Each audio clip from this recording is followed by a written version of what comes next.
Hello guys, welcome to the new episode of my channel. আমি সঞ্জীব তোমাদের সাথে এখন এই ভিডিওতে বেশ কতগুলো আপডেটস নিয়ে তোমাদের সঙ্গে কথা বলবো। তো ফার্স্ট যে আপডেট নিয়ে কথা বলবো সেটা হচ্ছে অক্ষয় কুমার এবং আরশাদ ওয়ারসি অভিনীত upcoming Bollywood cinema jolly LLB 3 কে নিয়ে। তো আমরা প্রত্যেকে জানি জলি LLB 3 কিন্তু মেকার্সের তরফ থেকে অ্যানাউন্স করা হয়েছিল সিনেমাটা এপ্রিল মাসে আসবে, এবং এই এপ্রিল মাসেই অক্ষয় কুমার এবং আর মাধবন অভিনীত অপর একটি সিনেমা যেটাকে করণ জোহর প্রডিউস করছে, সেই সিনেমাটাও কিন্তু আসার কথা, যেটা প্রবাবলি একজন ফেমাস ইন্ডিয়ান ম্যাথামেটিশিয়ানের লাইফের ওপর ভিত্তি করে তৈরি হয়েছে। তো দুটো সিনেমাই কিন্তু এই এপ্রিল মাসে রিলিজ হওয়ার কথা ছিল, এবং আমরা প্রত্যেকেই জানি যে অক্ষয় কুমারের এই মুহূর্তে খুব একটা ভালো টাইম লাইন চলছে না, তার সিনেমাগুলো বক্স অফিসে ঠিকঠাক করে ওয়ার্ক করছে না, যদিও তার লাস্ট স্কাইফোর্ট সিনেমা বক্স অফিসে ভালো কালেকশন করেছে। এবং অপরদিকে করণ জোহর, যে ওই আর মাধবন এবং অক্ষয় কুমারের সিনেমাটার প্রডিউসার, তারও কিন্তু লাস্ট কয়েকটা সিনেমা বক্স অফিসে ভালো চলেনি। তো সেক্ষেত্রে আর করণ জোহরের রিকোয়েস্টে কিন্তু অক্ষয় কুমার তার জলি LLB 3 এই সিনেমাটার কিন্তু রিলিজ ডেটকে পিছিয়ে দিয়েছে। ইয়েস, তো এপ্রিল মাসে আমরা অক্ষয় কুমার এবং আর মাধবনের সিনেমাটাই খেলে রিলিজ দেখতে পাবো, এবং জলি LLB 3 যেটাতে আরশাদ ওয়ারসি অক্ষয় কুমারের সাথে রয়েছে, সেই সিনেমাটা কিন্তু আগস্ট মাসে রিলিজ হবে। ইয়েস, আগস্ট মাস, যে আগস্ট মাসে কিন্তু ওয়ার 2 এবং আপনার দ্য দিল্লি ফাইলসের মধ্যে দুটো বড় বড় সিনেমা 15 আগস্ট রিলিজ হবে। এবার এই সিনেমাটাও কি 15 আগস্টকে টার্গেট করে রিলিজ করবে সেটা আমি জানি না, বা নাকি 15 আগস্টের পরে রিলিজ করবে, কারণ ওয়ার 2 বা দিল্লি ফাইলস দুটো সিনেমাই কিন্তু 15 আগস্টে রিলিজ করার পরে অনেক দিন ধরে চলবে। তো এটা আপনারা মিলিয়ে নেবেন। সেক্ষেত্রে জলি LLB 3 আগস্ট মাসে রিলিজ করা কতটা মেকার্সদেরকে ফ্রুটফুল করবে সেটা আমি জানি না, বাট তারা অক্ষয় কুমার আমরা জানি যে খুবই ফ্রেন্ডলি, তিনি প্রডিউসার্সদের বোঝেন, তাই তিনি বারবার নিজে এটা বলেন যে আপনার সময় খারাপ যেতেই পারে, কিন্তু আপনি যদি পাঞ্চুয়াল হয়, আপনি যদি প্রডিউসারদের কথা মেনে চলেন, ডিরেক্টরদের কথা শুনে চলেন, তাহলে কিন্তু আপনার কাজে কোনো অসুবিধা হবে না, এবং এক্ষেত্রেও তিনি সেটাই করেছেন। এবার দেখা যাক এটা কতটা ফ্রুটফুল হয় প্রডিউসারদের জন্য। সেকেন্ড যে আপডেট নিয়ে কথা বলে সেটা হচ্ছে মহেশ বাবু এবং SS রাজামৌলি অভিনীত আপকামিং সিনেমা, যেটার মূল্য নাম রাখা হয়েছে SSMB 29 বলে। তো এই সিনেমাটার শ্যুটিং কিন্তু বর্তমানে চলছে, এবং এই সিনেমাটার একটা বড় অংশের শ্যুটিং হায়দ্রাবাদের একটি অ্যালুমিনিয়াম ফ্যাক্টরিতে হয়েছে। এবং আমরা প্রত্যেকে জানি এই সিনেমাতে আমরা মহেশবাবুর অপোজিটে দেখতে পাবো হচ্ছে প্রিয়াঙ্কা চোপড়াকে, এবং যেটা জানা যাচ্ছে প্রিয়াঙ্কা চোপড়া এখানে একটা গ্রে শেডের ক্যারেক্টার প্লে করতে চলেছে, এবং এই ক্যারেক্টারটা প্লে করার জন্য প্রিয়াঙ্কা চোপড়া কিন্তু 30 কোটি টাকা চার্জ করেছে। ইয়েস, এটা কিন্তু একটা মানে যে কোনো ভারতীয় অভিনেত্রীর ক্ষেত্রে কোনো সিনেমায় চার্জ নেওয়ার ক্ষেত্রে সবথেকে হায়েস্ট চার্জ, এটা 30 কোটি টাকা, ঠিক আছে। এবং এই সিনেমাটার একটা বড় অংশের শ্যুটিং কিন্তু কেনিয়ার জঙ্গলে হবে, ঠিক আছে। এটা একটা অ্যাডভেঞ্চার থ্রিলার গোছের সিনেমা হবে, এবং SS রাজামৌলি বারবার নিজে বলেছে যে এই সিনেমাটার মেন অডিয়েন্সকে ওয়ার্ল্ড ওয়াইড, মানে ইন্ডিয়ার বাইরের যে অডিয়েন্স আছে সেই অডিয়েন্সকে তৈরি করে কিন্তু এই সিনেমাটা হচ্ছে। তো দেখা যাক সিনেমাটা কীরকম কী হয়। নেক্সট যে আপডেট হবে সেটা হচ্ছে প্রভাস, অনুরাগপুরী এবং মিঠুন চক্রবর্তী অভিনীত আপকামিং সিনেমা ফৌজিকে নিয়ে। তো ফৌজির কিন্তু নেক্সট শিডিউল শুরু হতে চলেছে 5 ফেব্রুয়ারি, মানে আজকে থেকে হায়দ্রাবাদে এর একটা মেন এবং বড় ভাইটাল অংশের শ্যুটিং কিন্তু শুরু হতে চলেছে। এবং যেটা খবর পাওয়া যাচ্ছে, দেখুন আমার কাছে কোনো ইনসাইড সোর্স নেই, বাট যেটা বিভিন্ন পত্রপত্রিকাতে জানা যাচ্ছে যে এই অংশে মিঠুন চক্রবর্তীর সঙ্গে প্রভাসের কিন্তু বেশ কিছুটা শ্যুটিং থাকবে, এবং এই সিনেমার জন্য যে বিশাল বড় বড় সেট ডিজাইন করা হয়েছিল, সেই সেট ডিজাইনের যে পোর্শনটা, সেই যে শ্যুটিংয়ের পোর্শনটা, সেটা কিন্তু এই শিডিউলেও কমপ্লিট করা হবে। তো দেখা যাক যে এই কোনো VTS বা কোনো ফুটেজ লিক হয় কি না, এই VTS তলে আমরা আরও সিনেমার ব্যাপারে কিছু জানতে পারবো। তো হোপ দেখি কী হয়।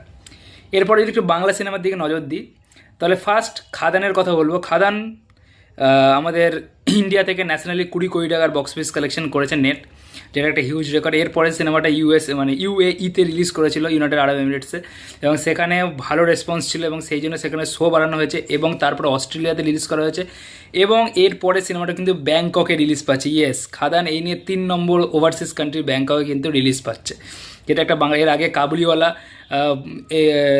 USA, নিউজিল্যান্ড, অস্ট্রেলিয়া, ইংল্যান্ড এরা অনেক জায়গায় রিলিজ পেয়েছিল, এবং তারপরে এই সিনেমাটা 2024-এ গিয়ে খাদান কিন্তু এত চারদিকে রিলিজ পাচ্ছে। এটা কিন্তু একটা সত্যি খুবই বড় ব্যাপার বাংলা সিনেমার ক্ষেত্রে। এরপরের আপডেট তো রঘু ডাকাতকে নিয়ে, তো যেটা একটা রিউমার্স উঠে এসছে যে রঘু ডাকাত সিনেমায় কিন্তু আমরা দেখতে পেতে পারি চিরঞ্জিত চক্রবর্তীকে। ইয়েস, চিরঞ্জিত চক্রবর্তী এই সিনেমায় কিন্তু একটা ইম্পর্টেন্ট রোল প্লে করতে পারে, তবে এইবারে কোনো অফিসিয়াল আপডেট আসেনি। অফিসিয়াল আপডেট আসলে অবশ্যই তোমার সঙ্গে শেয়ার করবো। সেকেন্ড আপডেটও রঘু ডাকাতকেই নিয়ে। রঘু ডাকাত সিনেমায় আমরা এই বাংলা সিনেমার সবথেকে বড় হর্স ফাইট সিন দেখতে পেতে চলেছি। ইয়েস, বাংলা সিনেমার সবথেকে বড় হর্স ফাইট সিন কিন্তু আমরা রঘু ডাকাতে দেখতে চলেছি, এবং দেব নিজে ঘোড়ার ছবি দিয়ে এই ব্যাপারটাই কিন্তু কনফার্ম করেছে তার ফেসবুক এবং টুইটারে, আপনারা এটা দেখতে পেতে পারেন।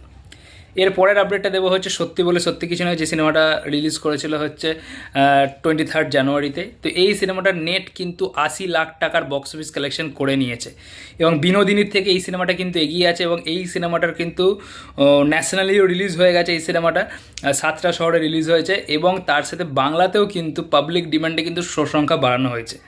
ঠিক আছে, এবার কেউ এটা ভাববেন না যে আমি বিনোদিনীকে ছোটো করছি না, যেটা অফিসিয়াল আপডেট সেটাই দিচ্ছি। আপনারা গিয়ে যে কোনো সোশ্যাল মিডিয়া প্ল্যাটফর্মে দেখে নিতে পারেন যে এই সিনেমাটার কিন্তু শো সংখ্যা ইনক্রিজ করা হয়েছে, এবং ঠিক সেমভাবে আপনার এই রাত তোমার আমার বলে যে অঞ্জন দত্তর যে সিনেমাটা এসেছিল, শর্মিলা ট্যাগর এবং অঞ্জন দত্ত প্রবলি আছে, ওই সিনেমাটারও কিন্তু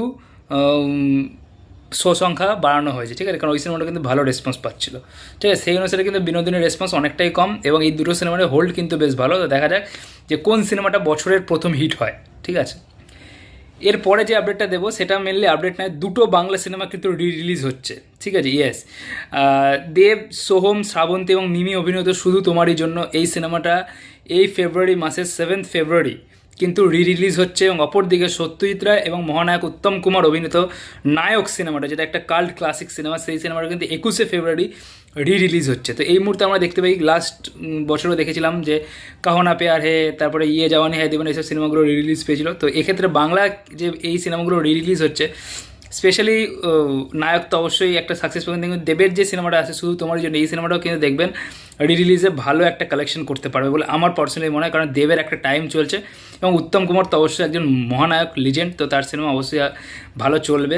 এবং আগামী দিনে আরও বেশ কিছু কাল্ট ক্লাসিক সিনেমা লাইক যুদ্ধ বা পরাণ যায় জলিয়ারে বা এমএলএ ফাটাকেষ্ট, এই টাইপের সিনেমাগুলো, বা প্রসেনজিৎ চট্টোপাধ্যায়ের বহু সিনেমা আছে, পুরুষোত্তম, এই টাইপের সিনেমাগুলোকে আমার মনে হয় রিলিজ করা অবশ্যই দরকার বাংলা সিনেমার সাথে। তো এই কটা গেল আজকের আপডেট। এবং লাস্ট একটা বিষয় আমি বলে দিই যে আমি কিছুদিন আগেই দিল্লি ফাইলস যখন টিজার এসেছিলো, আমি একটা ইনিশিয়েটিভ চালু করেছি, বলেছিলাম যে আমি শুরু করব যে দিল্লি ফাইলস আসলে কী নিয়ে, দিল্লি ফাইলসের সাবজেক্ট কী।